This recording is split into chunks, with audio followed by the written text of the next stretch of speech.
वक्रतुंड महाकाय सूर्यकोटिसमप्रभ निर्विघ्नं कुरु मे देव सर्वकार्येषु सर्वदा।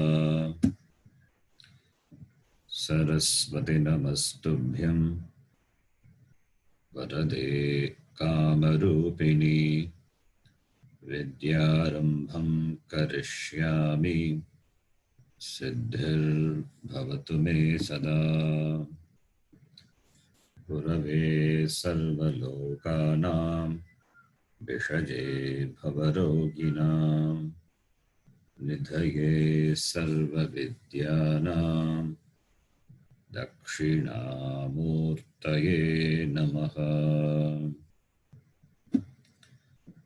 ईश्वरो गुरुरात्मेति मूर्तिभेदविभागिने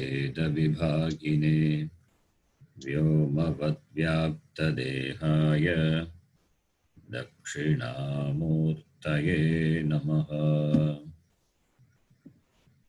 सदाशिवसमारम्भां शङ्कराचार्यमध्यमाम् अस्मदाचार्यपर्यन्तां वन्दे गुरुपरम्पराम्। श्रुतिस्मृतिपुराणानाम् आलयं करुणालयं नमामि भगवत्पादं शङ्करं लोकशङ्करं।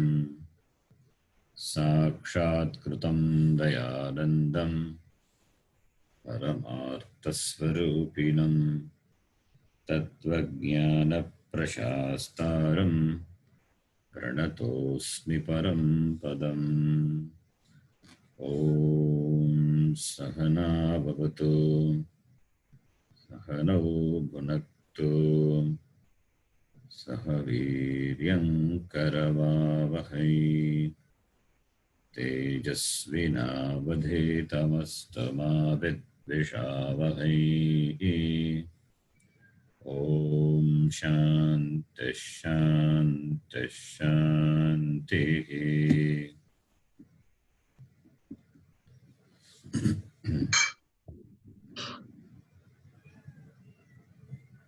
You can repeat after me.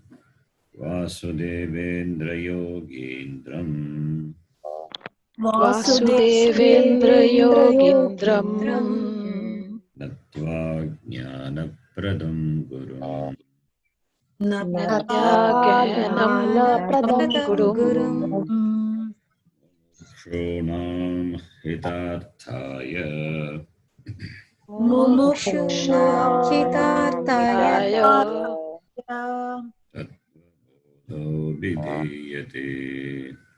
Tattvodho vidiyate Sadhana Chatuštaya Sampannadikarinam Sadhanacharushtaya sampannadikarinam Moksha Sadhana Bhutam Moksha sadhana bhutam Tattva Viveka Prakaram Tattva Viveka Prakaram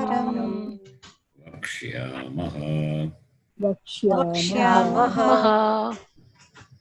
Sadhana Chatuštayam Kim Sadhanacharushtayam kim Nitya Nitya Vastu Vivekaha Nityavastu Vivekaha Iha Mutrartha Palabhoga Viragaha Phalabhoga viragaha Shamadhi Shatka Sampattihi Shamadhi sampattihi Mumukshutvam Cheti Mumukshutvam cheti Nitya Nitya Vastu Vivekaha Kaha Nityavastu vivekaha Nityavastu Ekam Brahma Nityavastu ekam brahma Tadvyatiriktam Sarvam Anityam तद्व्यतिरिक्तं सर्वम् सर्वम् अनित्यम् अनित्यम् अयम् एव नित्यानित्यवस्तु विवेकः अयमेव नित्यानित्यविवेकः विवेकः विरागः कः विरागः कः इह इह स्वर्गभोगेषु इच्छाराहित्यम् इह सर्वभोगेषु इच्छाराहित्यम् शमादिषट्कसम्पत्तिः का क्षमादिषट्कसम्पत्तिः का शमः दमः उपरमः शमः दमः उपरमः तितिक्षा श्रद्धा समाधानं च इति तितिक्षा श्रद्धा समाधानं इति समाधानं च इति शमः कः शमः कः मनोनिग्रहः मनोनिग्रहः दमः कः कः चक्षुरादि इन्द्रियनिग्रहः चक्षुरादि इन्द्रियनिग्रहः निग्रहः उपरमः कः परमः स्वधर्मानुष्ठानम् एव स्वधर्मानुष्ठानम् एव तितिक्षा का तितिक्षा का शीतोष्णसुखदुःखादि सहिष्णुत्वम् शीतोष्णसुखदुःखादिसहिष्णुत्वम् श्रद्धा कीदृशी श्रद्धादृशी गुरुवेदान्तवाक्येषु विश्वासः श्रद्धा वेदान्तवाक्येषु विश्वासः श्रद्धा समाधानं किम् समाधानं किम् चित्तैकाग्रता एकाग्रता मुमुक्षुत्वं किम् मुमुक्षुत्वं किम् मोक्षो मे भूयात् इति इच्छा मोक्ष मे भूयात् इति इच्छा एतत् साधनचतुष्टयम् एतत् साधनचतुष्टयम् तुष्टयम् ततः तत्त्वविवेकस्य अधिकारिणः भवन्ति ततः विवेकस्य अधिकारिणः भवन्ति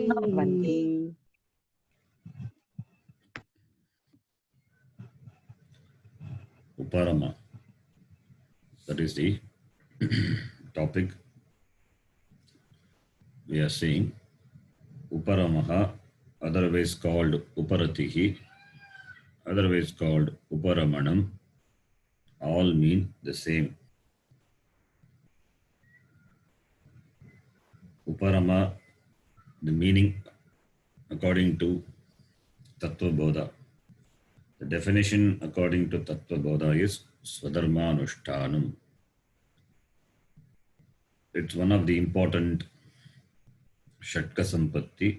Therefore, we are discussing, analyzing this from different definitions. Swadharmanushtanam, that is following one's swadharma, one's duty, swadharma, swasya dharma, that is uparamaha. In the words of the Veda, we can understand uparama as following nitya karma and naimittika karma, not compromising the nitya karma and naimittika karma.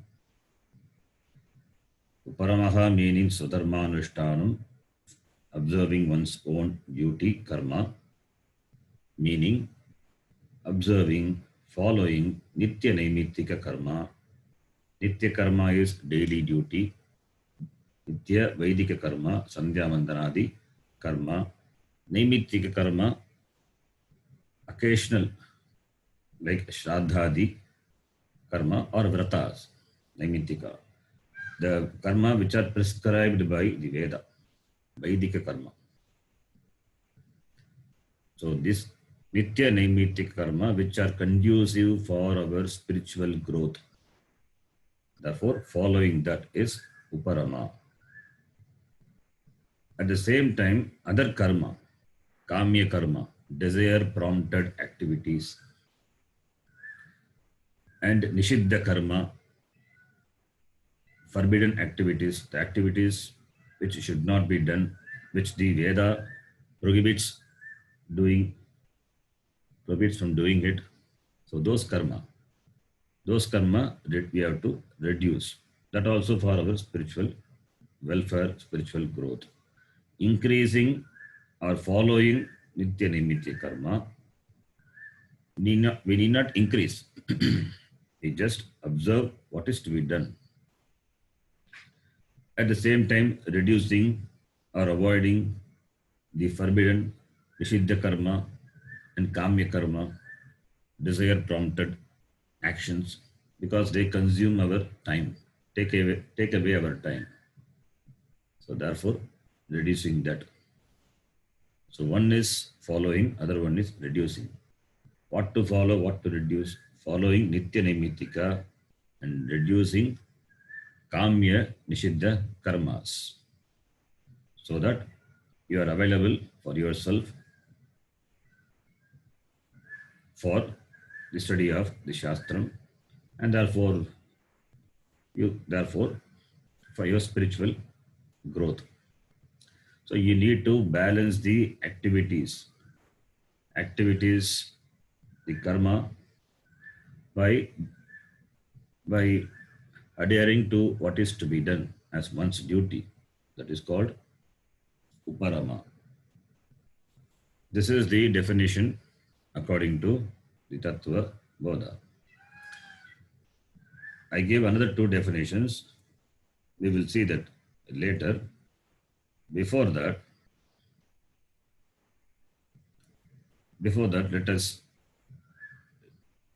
let me clarify certain things with regard to Uparama. Uparamaha meaning, one definition is Swadharmanushtana. Another meaning we can take, that is the sannyasa. Swadharma, the dharma. Swadharma, not Swadharma, it is Vigita. Vigita karmanam vidina parityagaha. One is Swadharmanushthanam, that we know. Other one, the definition according to Vedanta Sara, Vigitanam karmanam vidina parityagaha. Parityaga, karma parityaga. One is karmanushtanam. Other definition is karma parityaga. Other definition is karma parityaga. Two definitions of Uparama seems to be contradictory. There is no contradiction. It seems to be contradictory, but it is not. Swadharma anushtanam, following one's dharma. Vaidika dharma.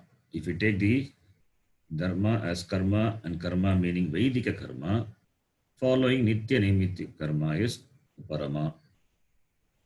And karma parityaga, giving up those karmas also. That is Vaidika karma, that is also called Uparama. Now these two definitions have to be understood properly. One more definition is that we will see later. Now these two definitions have to be understood because they seems to be contradictory. Before that, let us understand this Vaidika karma. Need to have some idea about the karmas which the Veda prescribes. We know that Veda is divided into two parts, Veda Purva and Veda Anta.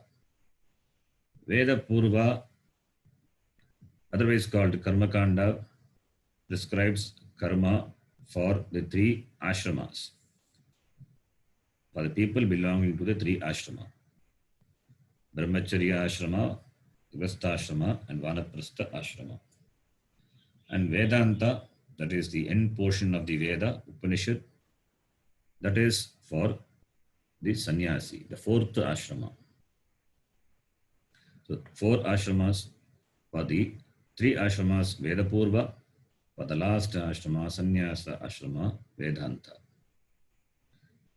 The people belonging to the 3 ashramas, Brahmacharya, Grihastha, Vanaprastha, they are supposed to observe the karma prescribed by the Vedas. The observance of the Vedic karma starts from the very period when the person is invested with the Upanayanam, sacred thread. From that time onwards, it becomes eligible to follow the karma prescribed by the Vedas. The study of Vedas, the Karmanushtanam, starts with the Gayatri Upadesha. In fact, it is a license. It is a license for entering into the study of the Veda and doing Vedika karma, starting from Sandhya Vandanadi karma. And the karma gradually increases when he grows from one ashrama to another ashrama. When he goes to Grihastha ashrama, the karma increases. So this is the prescription of the Veda for the 3 ashramas, and for the sannyasi who have undergone all the 3 ashramas. Now they have come to a stage in life, they have become matured, they have grown up. The karmas, what they were observing in the 3 ashramas, has given them enough maturity, enough understanding, and therefore they give up those karmas ritually. Giving up of those karma, that is called thanksgiving karma. They thank the karma which has given them the maturity to come to Vedanta. The same karma which they have been following in the Brahmacharya ashrama, Grihastha ashrama, and then Vanaprastha ashrama, the same karmas they give up with the permission of Veda ritually. That type of sannyasa, taking sannyasa and committing oneself to the exclusive study of Shastram, that type of sannyasa is called Vividisha sannyasa. That type of sannyasa is called Vividisha sannyasa. So the same karma, what they were doing, those karmas they give up with the anumati, with the permission of the Veda, and they take to the study of the Shastram under the Guru. This is for the sannyasi. So it is not that karma is done just for karma's sake. Karma is done for one's personal growth. This is one. As I said in the previous class, nowadays, how many people follow the karma? Even Sandhya Vandanam also, most of the people, they don't do simple karma. What to talk of other Vedic karma? So therefore,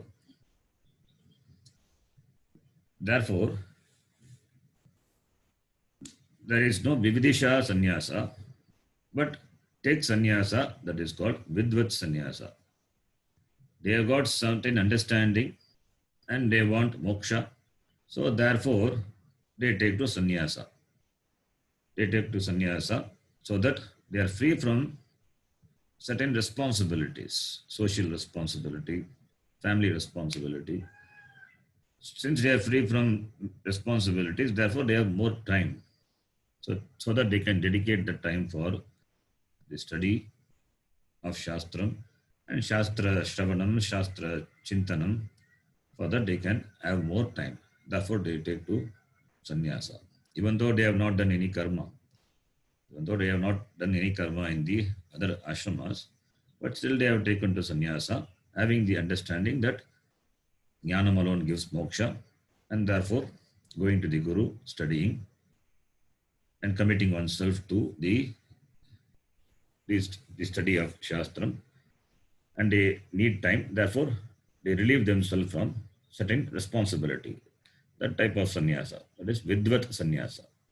In fact, nowadays, most of the people are vidvat sannyasis. So these are the two. Now, whether it is the sannyasa lifestyle or it is the other lifestyle. Other lifestyle is that is the lifestyle in which the karma is observed, karma is followed. Whatever may be the lifestyle, the goal is same. The goal is moksha only.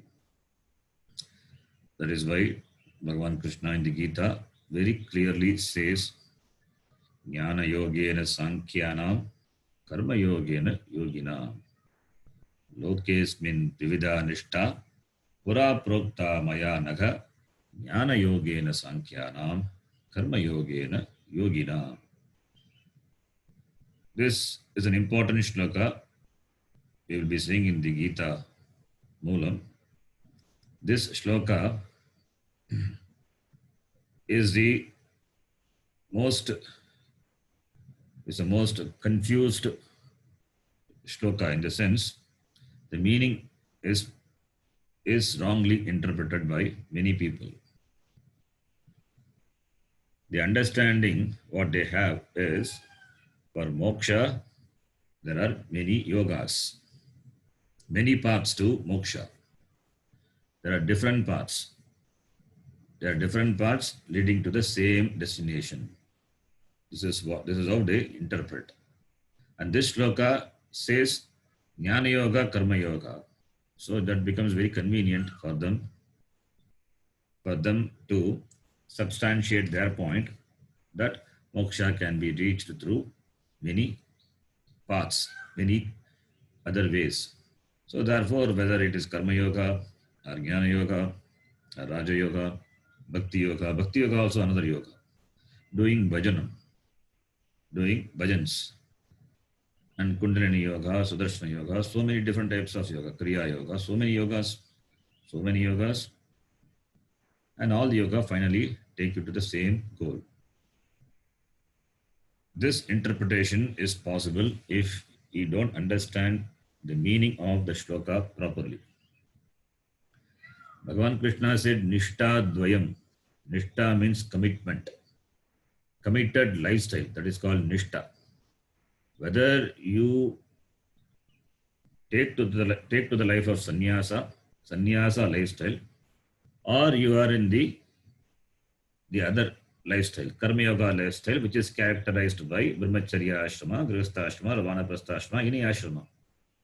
In Kali Yuga, Vanaprastha is not that. Therefore, either you are a Brahmachari or a Grihastha, whatever may be. Let us take it as a Grihastha Ashrama lifestyle. So whether you are a Grihastha Ashrama, Grihastha, or whether you are a sannyasa, two different lifestyles. For two different lifestyles are there, but the goal is same. There are not two different yogas, only two different lifestyles. And for the sannyasa lifestyle, Jnana Yoga. For the Grihastha, Brahmacharya Grihastha lifestyle, Karma Yoga. Iti Bhagavan Krishna says. Now, if the Grihastha Ashrama lifestyle is characterized by Karma Yoga, then how can they reach moksha? They also can reach moksha through Jnana Yoga. Jnana Yoga, that is sannyasa lifestyle. So, in the Grihastha Ashrama, they observe karma, swadharma, anushtanam, whatever karma they are supposed to do, whether it is Vaidika karma or Shrauta karma or even Laukika karma, that is fulfilling one's duty, family responsibilities, family duties, social duties, that is Karma Yoga. Following karma with an attitude of offering that to Ishvara, that is Karma Yoga. We will talk about that in detail in Gita. So that is characterized by the Grihastha lifestyle. Now, if they want to study Shastram and they want to commit themselves to the study and the pursuit of Shastram, then they take to sannyasa. So Karma Yoga and Jnana Yoga. So two different lifestyles and two people, they follow two different yoga. Two different yoga doesn't mean those two yoga take to moksha independently. That is not the meaning.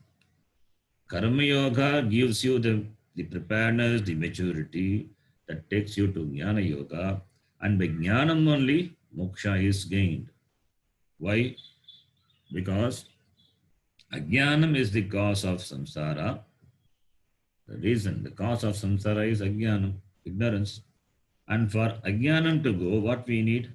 Jnanam. And for Jnanam, what we need? Shastram, Shastra Pramanam. Shastram is required and Shastram has to be taught. Therefore, Jnanena eva mokshaha na karmana, natu karmana. Natu karmana. So, therefore, Karma Yoga lifestyle, Karma Yoga, that is Grastha lifestyle, gives a maturity to go to the next lifestyle, Sannyasa Ashrama, and commit oneself to the study of Shastram, and therefore gaining Jnanam and Moksha. This is what Bhagavan Krishna says. Does it mean that we all should take sannyasa to study ashrama? No, that is not the meaning also. The same shloka, for our understanding, the two lifestyles I said. One is Grihastha lifestyle, other one is Sannyasa Ashrama lifestyle. Sannyasa Ashrama lifestyle is characterized by the study of Shastram. It is characterized by Jnana Yoga. And Grihastha Ashrama lifestyle is characterized by Karma Yoga. Now, this Grihastha, being in Grihastha, should not be study Shastram. Should we take sannyasa? That is the question. Now, let us classify this lifestyle into four. I would classify the lifestyle into four. Category 1, Category 2, Category 3, Category 4. Four categories. Because this doubt can come, that's why I'm classifying into four categories. Four categories. In the first category, Category 1. In the Category 1, being a Vaidika, the follower of Veda, so doing Karma Yoga. Doing Karma Yoga only, not studying Shastra. This is Category 1. The person belonging to the Category 1, they observe Karma, they follow the Vedika Karma. Therefore, it means they are Karma Yogis, they do Karma. They do Karma, not just Karma, they do Karma Yoga. Karma and Karma Yoga, the difference you must know. Karma is done only for one's enjoyment, even at the cost of others, not offering the karma as karma to Ishvara, and whatever comes as prasada, that attitude is not there. That is, then the action is a karma, just a karma. If that attitude is there, offering the karma as the puja to Ishvara, and whatever comes as a result, accepting it, total acceptance, that is Karma Yoga. Simple karma will become Karma Yoga when there is an attitudinal change. So, I'm not talking about mere karma, I'm talking about Karma Yoga. So, the people in the Category 1, they follow Karma Yoga. They don't study Shastram, they just do Karma Yoga. This is Category 1. Category 2, they do Karma Yoga, they observe Karma with Karma Yoga Buddhi, that's what I said, Karma Yoga. And also they study Shastram because they have the understanding that Jnanam alone gives moksha, and I have to prepare myself for gaining Jnanam. Therefore, I will continue to do the karma prescribed by the Vedas. Even other karma, Laukika karma also. Laukika karma also can be done with the Yoga Buddhi, that becomes Karma Yoga. Vedika karma, if you're not following Vedika karma, doesn't mean Karma Yoga is not there. Even the Laukika karma, any Laukika karma, the worldly action, that also can become Karma Yoga if Karma Yoga Buddhi is there, that attitude is there. So, people belonging to the Category 2, they follow Karma Yoga and also study Shastram. And also parallelly, they study Shastram. This is category 2. And the third category is that belongs to the sannyasa lifestyle. Second, Nishta. So first Nishta, first lifestyle, I've got two categories, category 1, category 2.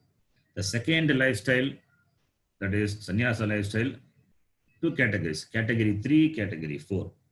Category 3, they have taken to sannyasa. It means they don't have any any any karma to do, whether Vedika karma or Lokika karma. They are free from responsibilities. But still they do continue to do karma. They still continue to do some seva, some karma. Being in some ashrama, they do some seva. They do seva to the society. They do seva to the needy people. In whatever way it's possible, they do seva. Like the Ramakrishna, but they do seva. When there is famine and flood, they are the first people to go and offer seva. That seva attitude is, you can see very well in the Ramakrishna order. I was there for more than 6 years. That attitude you can see in them. They are the first people to go at the spot when there is flood or famine and do relief activity. So they seva they do. Even though they are sadhus, sannyasis, they do this activity. So doing karma yoga, at the same time they follow jnanam also, jnana yoga also. Not that they just give up karma and only do jnanam. They are in the preparation stage. They continue to do the karma and they have taken a particular lifestyle, adopted a particular lifestyle, sannyasa lifestyle, and they also pursue jnana. So it seems the category 2, category 3, it seems to be same. Only the lifestyles are different. Category 2, grihastha lifestyle. Category 3, sannyasa lifestyle. But they do the same thing. There is an overlap of this following doing karma yoga at the same time following jnana yoga. This is one thing. Then category 4, that also belongs to the sannyasa lifestyle, where the sannyasis, they commit only to the study of shastram. They don't have any other thing to do. This is category 4. Now, if we understand these 4 categories, then we know where we fit in. Category 1 or category 2 or 3 or 4. If you are in category 2, most of us are in category 2. Therefore, we are in this first lifestyle, committed lifestyle. First lifestyle means grihastha lifestyle, which is characterized by karma yoga and also following shastram. That is what we do. So therefore, no need to take sannyasa and then follow jnana yoga. So for jnana yoga, there is no condition that one should take sannyasa. That should be clear. Because we are talking about sannyasa, does it mean we should take sannyasa? No, that is condition is not there. Being in grihastha life, one can continue to do jnana yoga. Jnana yoga means study of shastram, understanding, committing oneself to Vedanta, Shravanam, Manana, Chintanam. One can commit oneself to do being in the grihastha ashrama itself. That is the category 2. So that is what we are in. Therefore, when we see the definition, Uparama is karma parityaga, then we should not think karma, we are not done parityaga. So what do we do? Not required. Karma parityaga definition you need not take. Karma nushtanam definition you can take.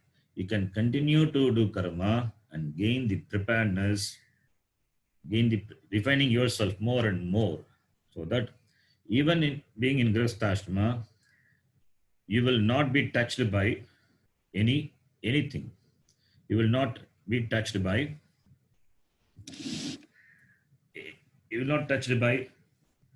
pleasure or pain, whatever.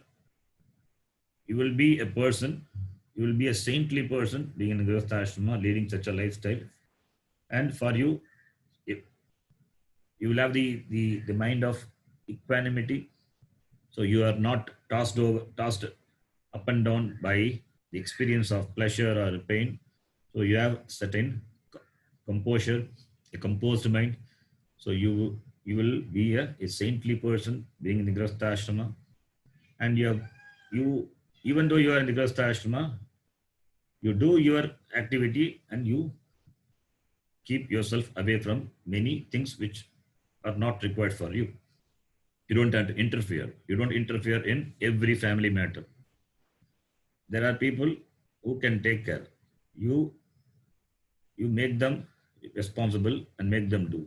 So you withdraw yourself from the activities which you don't require, which you don't need to do, which you don't need to interfere. So remaining aloof, that is a maturity. Being in the Grastha one gets, so that you will have more time. If you are a grown-up person, then you will hand over the responsibility to your children. They will take care, and you will lead a retired lifestyle in the Grastha Ashrama. Retired means retired only from activity, not from studying Shastram. Being in the Grastha Ashrama at the same time studying Shastram. This is category 2. There, the lifestyle is Grastha Ashrama lifestyle. There, most of the karmas you don't do. Certain karma only for the maintenance of the body, for the maintenance of the life, sustenance of life you do. So that you continue to do and follow Shastram. This is the best lifestyle. This is a lifestyle. So whatever may be the lifestyle, the goal is the same. That is why Bhagavan Krishna clearly says, Jnana Yogena Sankyanam, Sankhya means sannyasi, Karma Yogena Yoginam, Karma Yogis. So two committed lifestyle, strictly speaking, and this committed lifestyle we can divide into 4 categories and we can understand accordingly. So the lifestyles may be different. The goal is same. And the yogas are different. But there is, yogas are different. Karma yoga and jnana yoga, they are different. But they have an order. There is an order.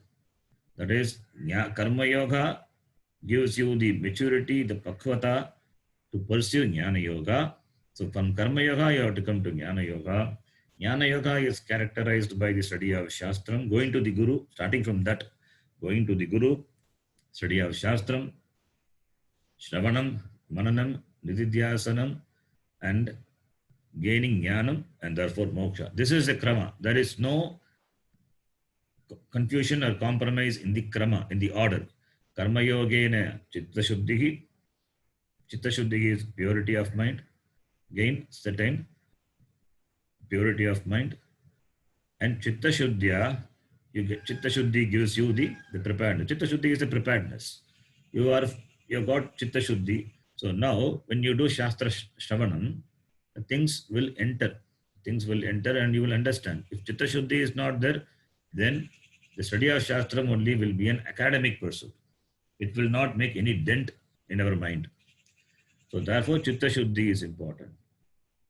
Chitta shuddhi, purity of mind, and also upasana. Upasana gives chitta naischalyam, the one pointedness, the focus. So that's why upasana also prescribed. In Shastram, you will find a lot of upasana. In Brihadaranyaka Upanishad, lot of upasanas you can see. Similarly, in Chandogya, the first 5 chapters are full of upasanas, and the 6th chapter only Vedanta starts. So a lot of upasanas. Upasanas for chitta naischalyam, for the focus, for the concentration of the mind. These are the means, sadhanam, for jnana yoga. So once you have this preparedness, that preparedness only is characterized by this sadhana chatushtaya sampatti. What we talk is only the preparedness. Then you study Shastram, Jnana Yoga. Jnana Yoga is characterized by Guru Upasadanam, going to the Guru, listening to the Shastram, Shravanam, Mananam, Nididhyasanam. Mananam is removing the doubts. After hearing, you may have doubts, you have to clear it. Nididhyasanam, you have to contemplate on the teaching and get established in the teaching. That is Jnana Yoga. By that, all the all the viparita buddhi or the doubts are cleared, and all the other the the contradictory ideas, if at all if it is there in your mind, everything's moved by the Shastra Shravanam, and you get established in Jnanam, and the Jnanam gives you moksha. The Jnanam gives moksha. This is the krama. For this, there is no compromise on this krama, but the lifestyles can be compromised. Lifestyles are not compromised. Veda itself prescribes. Bhagavan Krishna himself prescribes two committed lifestyles. There's a commitment to the lifestyle, whatever may be the lifestyle. There is a commitment. That is called nishtha. So there is no compromise, really speaking, in lifestyle. Two lifestyles are prescribed, whichever lifestyle you take, but this is the order. Jnana karma yogena chitta shuddhihi, that is jnana yogyata praptihi, and jnana yogaha, that is jnana yogena jnanam, jnanena mokshaha. Iti, the krama is there. There is no compromise on this krama. This krama is not understood. That is why there is a confusion. People think there are so many paths for moksha. It is not. Jnanam alone is moksha. For jnanam, whichever lifestyle you follow, that doesn't matter. Whichever category you belong. Category 1, fine, no problem. Category 2, that is the best thing recommended. Category 3 is sannyasa. So category 2, category 3, you don't see much difference. Only the lifestyles are different, but they follow the same thing. So therefore, Swadharmanushtanam definition also holds good. Swadharma is karma parityaga. Vigitanam karmanam vidina parityagaha. Very important definition. Vigitanam karmanam. Shastra vigitanam karmanam. The karma which are ordained by the Shastram. Vidina parityaga. That also you give up vidhi, in keeping with the injunction of the Shastram, the Veda. So not just you give up karma. One day you cannot decide, I will give up all the karma. No. That also to be given up ritually. That you can give up only when you take a sannyasa, even those karmas. That is why sannyasa, you give up upanayanam, they give up shika, that is the tough hair. Everything they gave up. Mundanam they do. That's a Mundaka Upanishad. That is karma parityagaha. Therefore, uparama can be defined in two ways. Swadharma anushtanam or Swadharma or karma. Karma parityaga. Swadharma is Vaidika karma we can take. Karma parityagaha vidina. So karmanam parityagaha. Swadharma parityagaha. You can give up your karma. So one is Swadharma anushtanam, other one is Swadharma parityaga. So therefore it is not contradictory. There is no contradiction. Now these are the two definitions. The third definition also I gave. The third definition according to Bhagavad Pada in Viveka Chudamani, he says, Bhaghya analambanam vrittehe esha uparatihi uttama. Bhaghya analambana vritti. Vritti meaning thoughts. What is that which hold us? The thoughts only. The thoughts are that which are the link, which are the binding links to the world. What do you think? What are the thoughts? The thoughts are about the world. The world includes your body. It includes your senses. So, therefore, not holding to anything external. Not holding to anything external. External objects. External objects, there are so many objects in the prapancha. And including your body also. Your body is also an object only. It can be objectified. Therefore, it is object. The sense organs also. So, not holding onto them. It means maintaining already what you have. What you have already, Shama and Dama, which are the preceding, Shatka Sampatti. So maintaining that, Shama and Dama. Maintaining Shama and Dama, that is the definition I gave. It's called Uparati. That is, there is no commitment to the external things. There is no commitment to the external things. That is called Uparama. Absence of commitment to anything which are external. which can take you away from moksha. That is called uparati. Absence of commitment to anything external.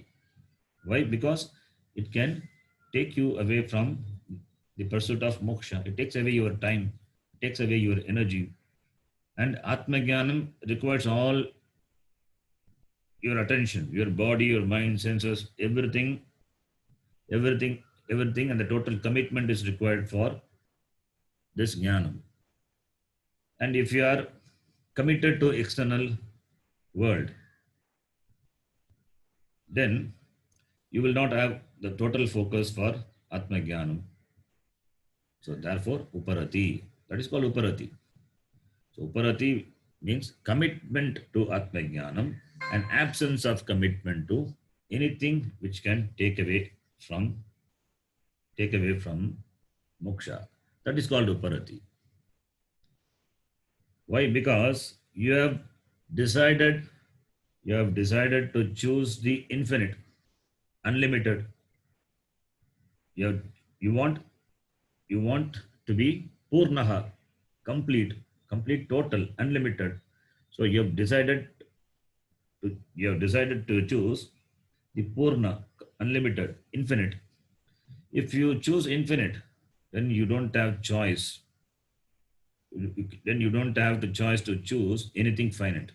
You cannot choose anything else. If you choose anything parallelly, then that will be finite. And yet, because anything else will be finite, limited, therefore, the limited can take you away from the pursuit of infinite. So therefore, when you have decided to choose the infinite, then you cannot choose anything else. That is why the pursuit of moksha, the moksha is a very jealous pursuit. It doesn't allow you to pursue anything else. It's a very possessive wife, doesn't allow you to pursue anything else. Moksha is a jealous pursuit. So therefore, you cannot choose to have one more pursuit along with moksha. No.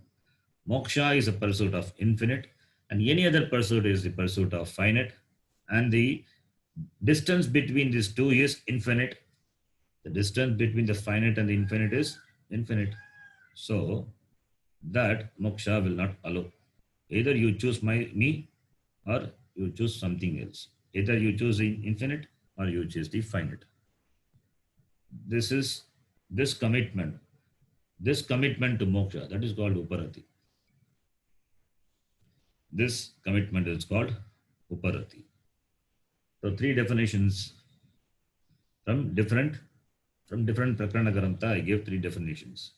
One is from Vedanta Sara, other one from Viveka Chudamani by Bhagavad Pada. Vedanta Sara written by Swami Sadananda, the different author, and Viveka Chudamani by Bhagavad Pada. Now, for us, this Swadharma Anushtanam, the definition is very important. It's a very important definition. And the Puja Swamiji translates this definition very aptly. He says, Uparama is getting back to yourself. Getting back to yourself is called Uparama. What does it mean, getting back? That is, since you have the free will, Bhagavan has given free will, Bhagavan has given free will, and therefore, any action, any activity, any action you can do, or you need not do, or you can do it in other way, any other way. Kartum shakyam, akartum shakyam, anyatava kartum shakyam. This is the free will. This is a choice, free will. And because of free will, you have choice. Choice based, that is free will based choice. You have the choice. You have the choice to do an action. The action you can do, or you need not do, or you can do it in any other way you like. So you have got choice. And you have got choice because you have got free will. So choice based on free will. That is how Bhagavan has created human beings. That is why a human being can choose to have moksha. He can choose to have moksha or he can choose to perpetuate in samsara. Both are possible because he has choice, he has got free will. Now, because he has got choice and because he has got free will, now there is a tendency in us to omit what I have to do and do what I should not do and do something else. This tendency is possible because I have free will, I have choice, therefore I can omit to do what I am supposed to do. What is my dharma, I can omit to do. And I can do what I am not supposed to do and do something else. This is possible. Therefore, a withdrawal from that, that is doing not to be done. Withdrawal from that and doing what is to be done. That is called uparama. Doing what is to be done. So, therefore, if it is your dharma, if it is your dharma which you are supposed to do, then it must be done. You must do that. What is to be done? You must do. Even though you don't feel like doing it, it is to be done because it is your dharma. And what is not to be done, even if you feel like doing it, then you should not do. Because it is not your dharma. That is called uparama. So what is to be done by me at a given place and a given situation, whether I like it or not, I must do. That is my dharma, and observance of that is called uparama. So therefore, what is emphasized is following dharma, whether you like it or not. It means you must have mastery over your likes and dislikes. You must have certain mastery over your raga and dvesha. The raga, dvesha, these are the important factors which decides my choice of action. They govern my action. I have raga, liking for something, therefore I do, even though I am not supposed to do. I have dvesha for something, some action, and I don't do, even though I am supposed to do. Therefore, this raga and dvesha are the important factors which makes me slip away from doing my swadharma.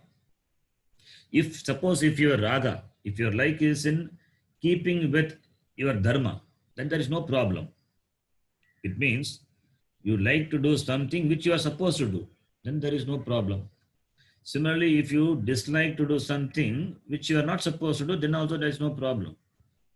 That your liking and disliking is keeping with your dharma, it's keeping with the order of Ishvara, Bhagavan. So there is no problem, and it is good, and your action will be spontaneous. Your actions are spontaneous and it's keeping with the order. So therefore there is no problem. The problem comes only if it is opposite to that.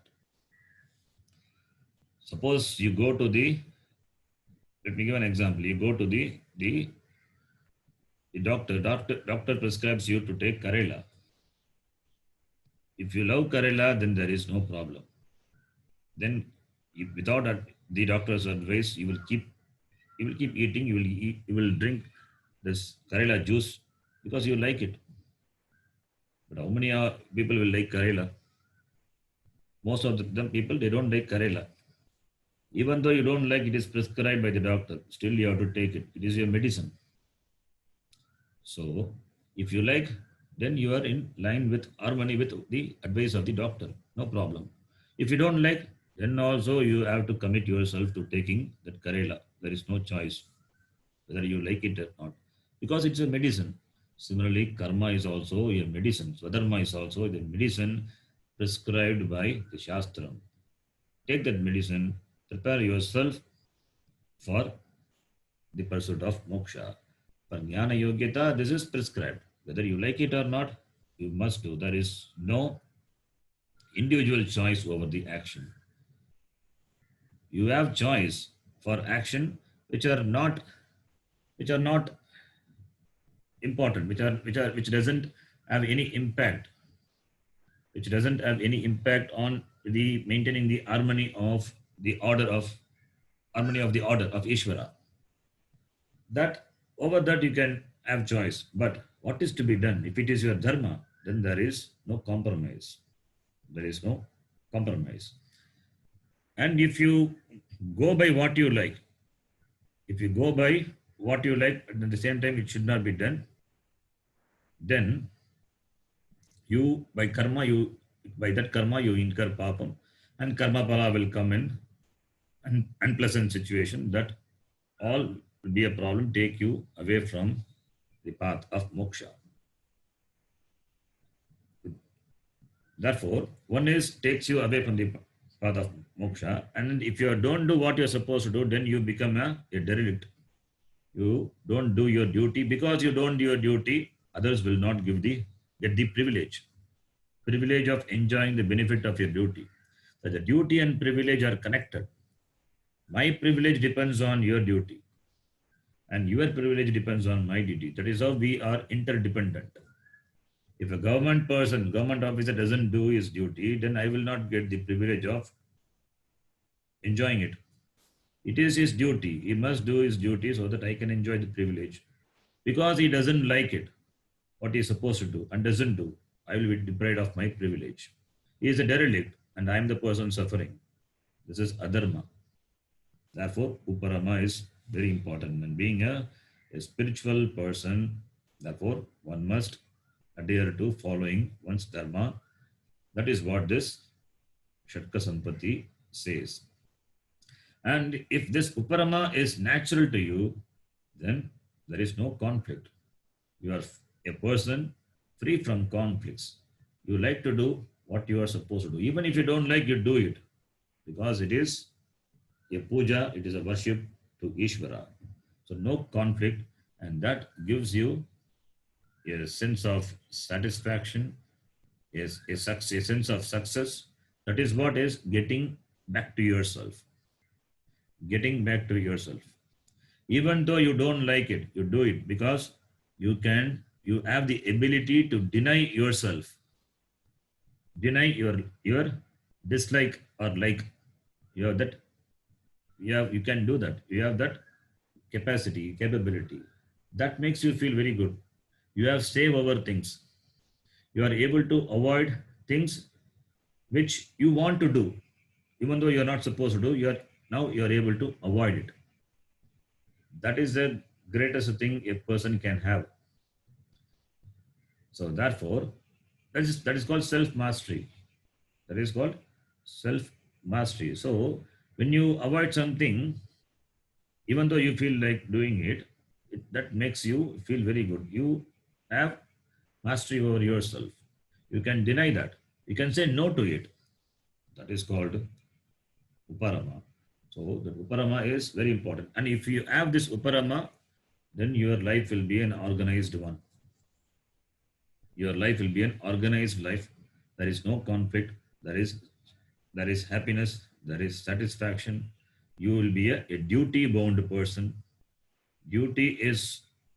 Following duty is important. Somebody said duty is the penalty we have to pay for attachment. That is different. Duty is the penalty you have to pay for your attachment. As long as you have duty, you are supposed to do. If you want to be free, then you have to get relieved from duty. You have to take to sannyasa ashrama. Being in grastha ashrama and complaining that duty is a penalty, I have to pay for my attachment, that attitude is not correct. Because it is your duty, you have to do. There is no choice for not doing it. If you don't do, others will be deprived of the privilege. Therefore, such definitions, I have read somewhere, the duty is a penalty, one has to pay for attachment. The definition looks very good, but we have to see the context and then understand the definition. We cannot take literally the the definition of duty as such. Our society is duty-bound society.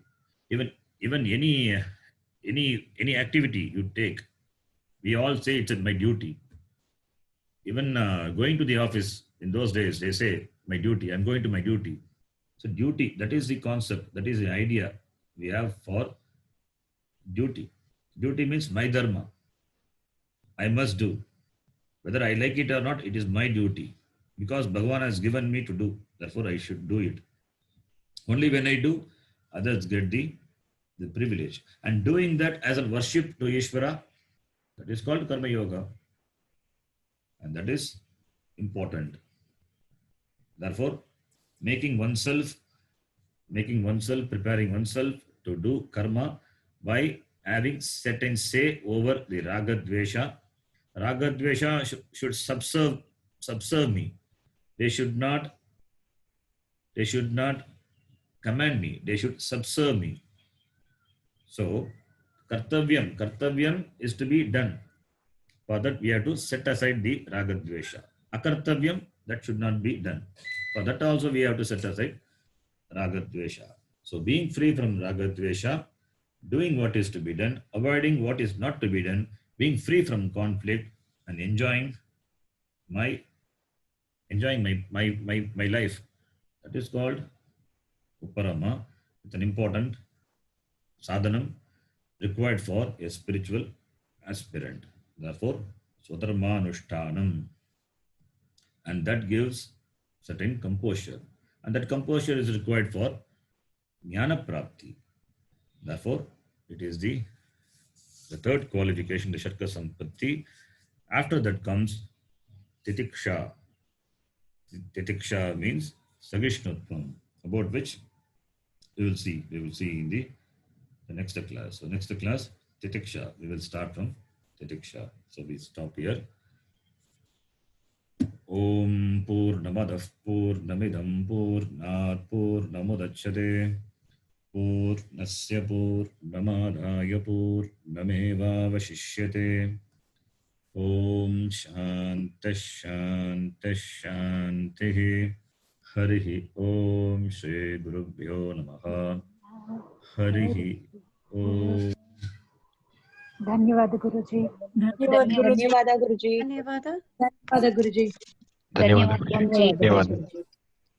Lucky there was no interruption today. Thank you. Yes, there's some problem here. The Wi-Fi corrected. Okay. Thank you. धन्यवाद.